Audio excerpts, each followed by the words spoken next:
Bismillahirrahmanirrahim, me emrin e Allahut mëshiruesit, mëshirbërësit. Sadakatul fitri. Kur afrohet fundi i muajit të Ramazanit, besimtarët dhe besimtaret që janë agjërueshëm përgatiten ta përcjellin atë me bamirësi. Të pasurit hapin kasafortat për të pastruar pasurinë e tyre dhe për të gëzuar zemrat e të varfërve me dhurata të ndryshme, veshmbathje, ushqime dhe të holla. Ramazani tashmë ka kapluar zemrat dhe ka çrënjosur urrëtitjen, si dhe ka bashkuar duart dhe ka shmangur kopratësinë, ata që janë dështrënguar. Agjërimi ka bërë që mbretërit, udhëheqësit, prisit, komandantët të fuqishmit, të pasurit dhe njerëzit e privilegjuar të ndjejnë se ata janë pjesë e popullit. U ngjaj të varfërve dhe njerëzve të dobët, sepse sikur t'u aprivonte Allahu xhaleshanuhu faktorët e fuqisë që zotrojnë, do ishin edhe ata të dobët, e nevojtarë dhe të uritur. Këto dhe arsye të tjera bëjnë që në prag të Bajramit për të gjithë muslimanët të bëhet të detyruar dhënia sadakatul fitrit ose fitrat. Institucioni i Islamit ky për cilin do të japim pra një sqarim. Dhënia sadakatul fitrit është obligim në vitin e dytë të hijretit. Para Bajramit të Ramazanit për 2 ditë, pejgamberi alayhis salam mbajti një ligjërat 2 ditë para Bajramit, në të cilin u bëri thirrje besimtarëve e besimtareve që të japin pra sadakatul fitrin. Dhënia sadakatul fitrave u obligu me sunet, porosit pejgamberit alayhis salam dhe me ixhma, vendimi përbashkët i dietarëve islam. Në një hadith të transmetuar nga Abdullah ibn Abbas radhiyallahu anhu për këtë thuhet: pejgamberi alayhis salam ka bërë obligim një zakat të sadakatul fitr, i cili është pastrim për agjëruesin nga fjalët e papëlqyeshme që mund t'i kenë shpëtuar në kohën kur ka qenë agjërueshëm, si dhe ushqim për të varfrit. Ai që jep atë para namazit të Bajramit i konsiderohet zakat sadaka i pranuar, dhe ai që jep pas namazit të tij i konsiderohet sadaka prej sadakave, por nuk quhet pra sadakatul fitr. Kushtet e dhënies së sadakatul fitrit janë: të jetë musliman, të jetë i lirë, të ketë pasuri mbi nevojat e tij si banesën, teshat, jetën e udhëtimit e tjerë. Pra, një njeri që ka një dyqan dhe zotron një sixhade me tepër nga nevojat e tij të domosdoshme, konsiderohet i pasur dhe i detyruar për të dhënë sadakatul fitrin. Kjo detyrë mbështetet në një hadith pejgamberit alayhis salam ku thuhet: nuk ka sadaka përveç se duke qenë i pasur. Ndërsa Imam Shafiu thot se nuk është kusht i domosdoshëm qenia i pasur, sepse sadakatul fitrin duhet ta jap çdo njeri që i ka mundësitë pasurore financiare më të thjeshta, si dhe ka dëshirë ta bëjë një gjë të tillë. Të agoj me gjesi ditës së Bajramit. Para kësaj kohe sadakatul fitrit nuk janë të detyrueshëm, por nëse dikush i jep edhe disa ditë përpara, nuk prish punë. Ai që lind pas kësaj kohe nuk e ka obligim dhënien e sadakatul fitrave, pra ai që lind pas faljes së namazit Bajramit. Ndërsa Imam Shafiu thot se është obligim nga perëndimi i diellit të ditës së fundit të Ramazanit, sepse nga ai çast fillon Bajrami, se netët u paraprin ditëve. Kush duhet të jap sadakatul fitrin?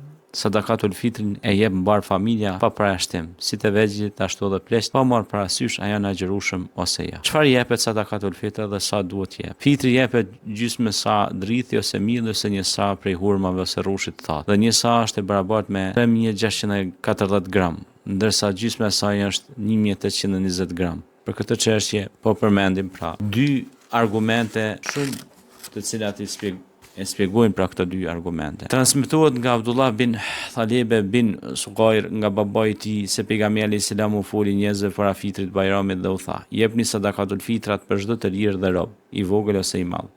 Gjysmë sa nga elbi ose një sa nga hurmat ose nga rrushi i thatë. Për këtë transmetohet gjithashtu edhe nga Amr bin Shuaibi që e transmeton nga babai i tij dhe ai nga gjyshi i tij se pejgamberi alayhis salam dërgoi një lajmtar në rrethinat e Mekës, i cili thoshte: ju bëj të ditur se dhënia sadakatul fitrave është bërë detyrë për çdo musliman mashkull ose femër, i lirë, rob dhe i burgosur, i vogël ose i madh. 2 moda, njësi për matjen e grurit në atë kohë, nga gruri, dhe një sa mos matje prej atyre që janë të ngjashëm me të, nga ushqimet e zakonshme që njeh vendi. Kujt i jepet sadakatul fitri? Sadakatul fitri u jepet gjithë atyre që u jepet zakati. Këtë na shpjegon më së miri Kurani, në cilin thuhet: Allahu caktoi obligimin që lëmosha, zakati, sadakatul fitri të takojnë vetëm të varfërve, nevojtarëve, të ngratëve, atyre që s'kan, punojësve që jetu bojnë, atyre që u duhen përfituar zemrat të dobëve në besim. Duhet dhënë edhe për lirim nga robëria, të mbyturve në borxhe, luftëtarëve në rrugën e Zotit dhe atij që ka mbetur në rrugë. Allahu e di gjendjen e robëve, punon sipas urtësisë së vet. Sadakatul fitri e johet i jepet një familje ose një njeriu të vetëm, nuk u jepet prindërve ose fëmijëve sepse ata duhen mbajtur nga pasuria personale me ato që ushqesh vet. Që të jepet pjesës tjetër të akrabave është më e pëlqyer sepse njihen se cilët janë nevojtarë në rrethin e të afërmve.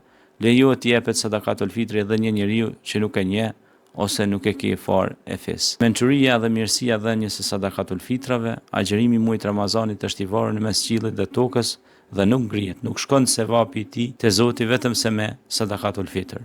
Kështu pejgamberi alayhis salam e kurzoi pranimin e agjërimit me dhënien e sadakatul fitrave ashtu siç e kurzoi Ramazanin me Bajramin, në mënyrë që ditën e Bajramit të mos ketë njeri me zemër të thyrë dhe të pakënaqur. Për këtë pejgamberi alayhis salam thotë: "Ju t'i bën ata të pasur që së paku të mos kërkojnë atë ditën e Bajramit." Te pejgamberi alayhis salam shohim në këtë rast se një edukat hyjnore e porosi pejgamberike, një ndihmës njerëzore që nuk ka të shpjeguar. Pejgamberi alayhis salam nuk donte të shihte asnjëri duke shtrirë dorën ditën e Bajramit, sepse kjo është ditë gëzimi edhe për të gjithë. Dhe të gjithë në këtë ditë duhet të dalin të gëzuar e ballhapur. Nuk ka vend shtrirja e dorës dhe për ulje gjatë kësaj dite. Nëse vëllezër dhe motra të nderuar do të respektoheshin këto porosi të pejgamberit tonë alayhis salam, disa fëmijë nëpër rrugë qytetet tona nuk do të shtrinin duart e huajve. Për këtë, sadakatul fitri jo vetëm që është një detyrë fetare, por në të njëjtën kohë është një obligim patriotik, kombëtar, adhetar, për ata që dëshirojnë të shohin trullin e adheut tonë shqiptar të lirë e ballhapur para botës. Ajo zbut për varfërinë